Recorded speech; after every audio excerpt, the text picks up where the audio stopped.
We're making great progress. Welcome back to part 2 of ROSeDS. I'm so glad you're here. Believe it or not, at this point, you probably know more about social dynamics than you think you do. We have been through the universe from microelements to biology, the solar system, and galaxies. We have seen the use of natural curves to spirals, to spheres naturally and in human-made objects. Social interactions and structures are as natural as everything else in the universe. Stars, galaxies, and planets attract each other and sometimes collide with explosions. All elements of nature are accelerated and motivated by all of these interactions. Our social structures are formed through reflections of these things to help improve our interactions. There are just as many layers of social spheres as there are material spheres in the universe. We always have options to cooperate to make things better now, or just explode into destruction that will not improve things until the distant future for others who are not living now. Remember to keep in mind that you don't have to know everything here to understand the ROSeDS model. Just seeing a little about how things work in other structures is important. Also, please note that even though some of this presentation is using government and political points to demonstrate social structure, you'll also see other types of social structure topics in this presentation. These are all for the purpose of demonstrating that social structures are very much alike and have the same or similar qualities. By the end of this presentation, you'll see how these things come together and replicate each other's order.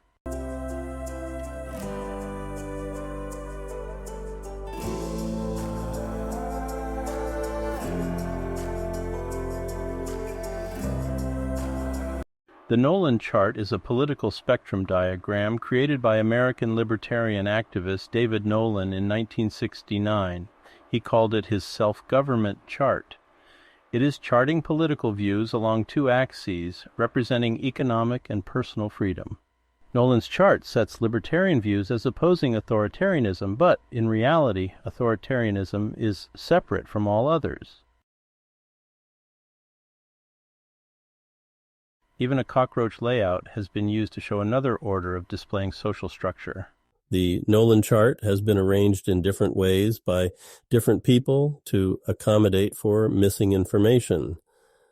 Social structures are not to be simplified to fit our own perspectives, but simplified to present as many perspectives as possible. People have seen different parts of social structures in different ways. U.S. voting practices are more alike than different. Even though most people seem to be on different sides of the spectrum, notice that we are all within the same level. That means the levels of our ideas are about the same, even when the layers of our understanding may be different. One thing this chart doesn't show is most of the time our views are more complex and intermix with each other's views. In all honesty, we never have to be as divided as we think we do. We just need to identify what the differences seem to be and see if they really are that much different. They usually aren't. All perspectives include things like economics, employment, customer services, social stability, functionality, social involvement, conflict resolution, and a lot more. Assumptions are made about how social structures work. It takes a variety of interests and views to create social structures.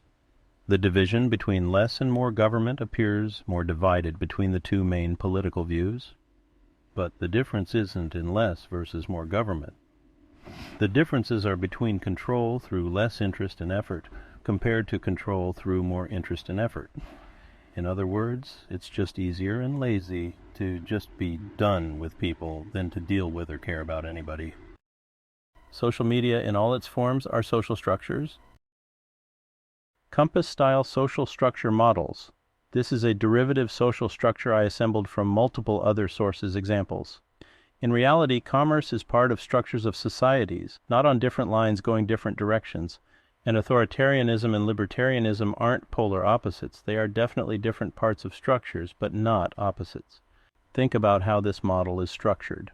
Here is another type of compass social structure assembled from ideas of multiple sources.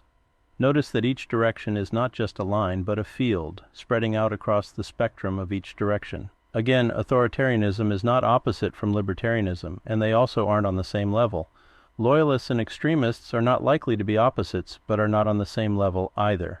Economy and culture are not levels, they are intricately connected layers, and you'll see more about that later. What is the axis made up of in this structure? What holds it all together? Here we have a world religions tree that includes religions throughout the world. The entire right side of the tree is Christianity with very different versions of Christian religion throughout. The chart on the left has some 2014 statistics. Here are some statistics of how many adherents are in each religion and what percentage of the world's population they account for. These are from 2020. Christianity, 2.4 billion, 31%. Islam, 2 billion, 25%. Secular, non-religious, agnostic, atheist, 1.2 billion, 16%. Hinduism, 1 billion, 15%. Buddhism, 506 million, 5%. Chinese traditional religion, 394 million, 5%. Ethnic religions, 300 million, 3%. African traditional religions, 100 million, 1.2%. Sikhism, 26 million, 0.3%. Spiritism, 15 million, 0.2%. Judaism, 15 million, 0.2%. Baha, 5 million, 0.07%. Jainism, 4.2 million, 0.05%. Shinto, 4 million, 0.05%. Kaudai, 4 million, 0.05%. Zoroastrianism, 2.6 million, 0.03%. Tenrikyo, 2 million, 0.02%. Animism, 2 million, 0.02%. Neopaganism, 1 million, 0.01%. Unitarian Universalism, 800,000, 0.01%. Rastafari, 600,000, 0.007%. Look at how many social structures there are in the world. Power grids are social structures. City and rural people cooperate to make things the way they need to be. Those are social structures. Then there are these.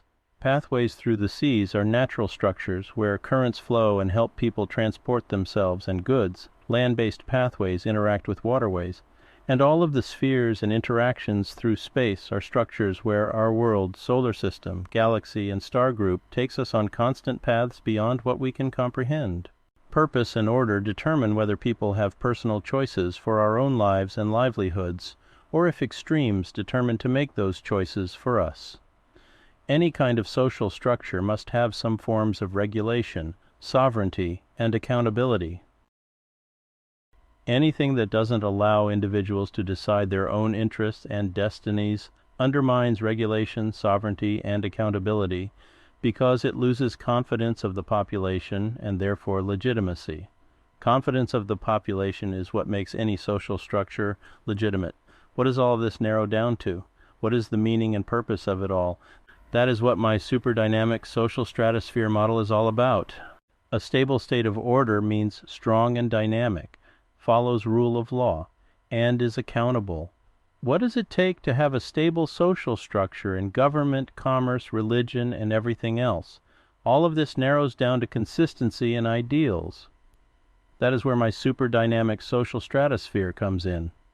There are so many ways to think about things, imagine the future, and make up for the past.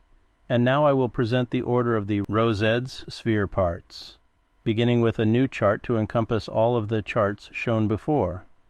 Where is the stable state of order maintained in a sphere? In the middle, polar axis. It holds the direction of the rotation. Everything else depends on the polar axis. The axis ensures the entire sphere is pointed the same direction and rotating in the same direction at all times.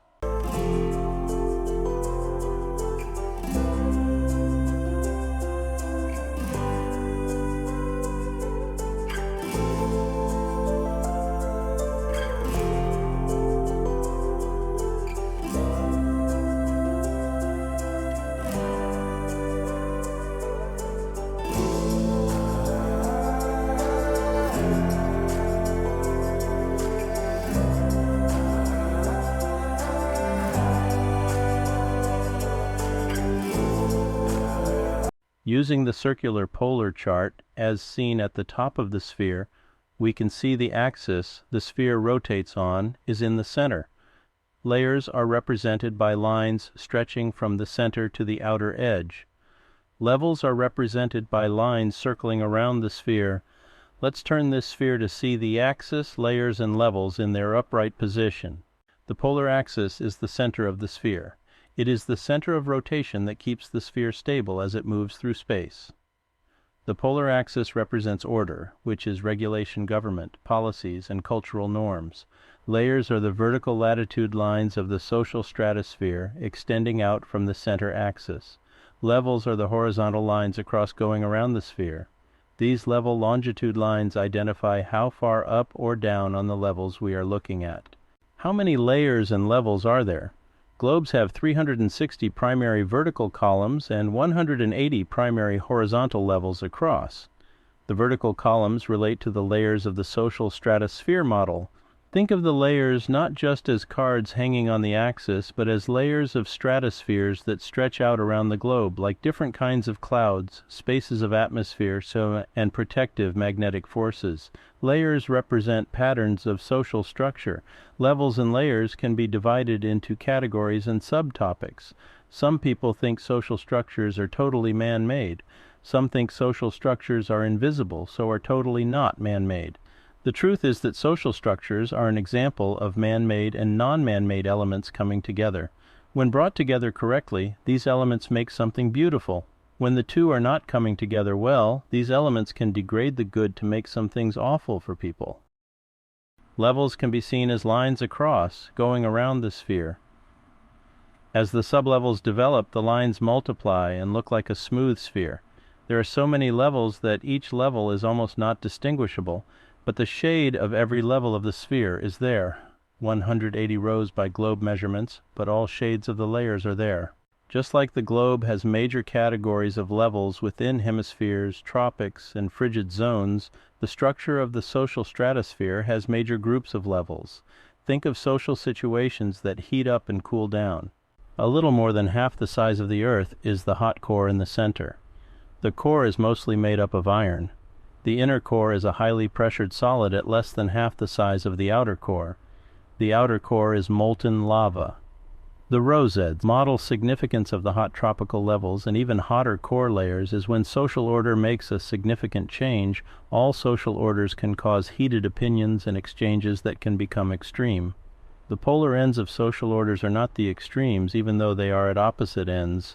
The extremes are at the core, where there is conflict and dominance changes hands, regulation becomes lawlessness, sovereignty becomes dominance, and accountability becomes hostility. Whether outside or inside the core, fear, frustration, and anger ignites conflict. This is where winning hearts is much more productive than forcing change. Most people try to avoid pushing people into heated areas of social stratospheres, but it is necessary when conflicts become prevalent.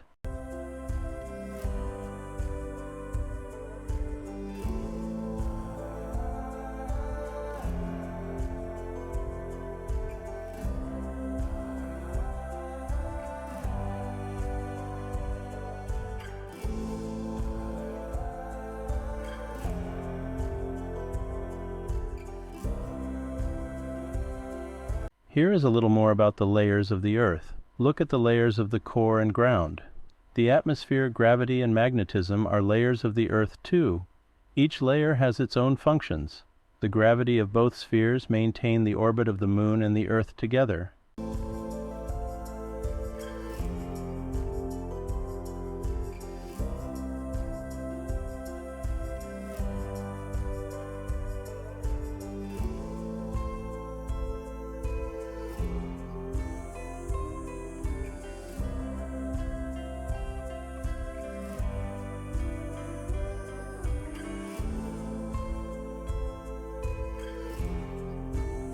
The most stable spheres in space have stabilization and protective functions built into the strata layers.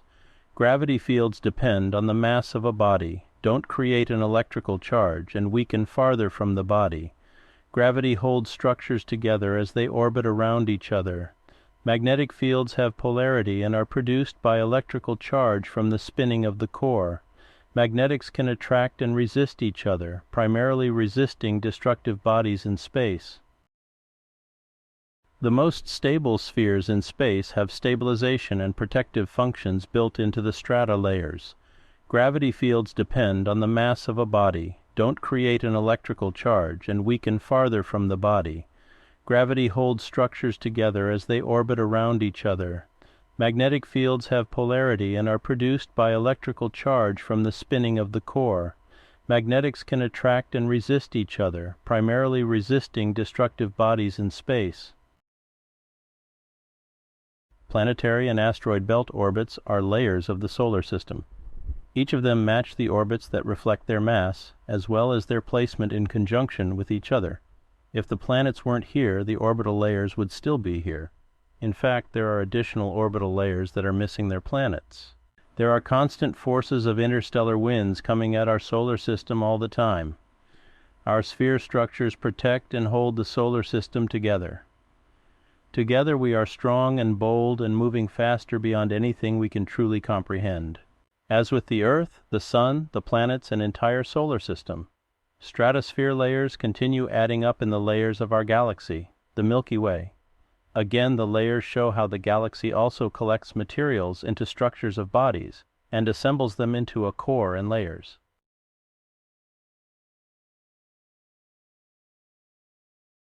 And beyond all that, there are atmospheric layers of galaxies that are magnetic and gravitational, protecting and collecting, holding order and stability by spinning from the center.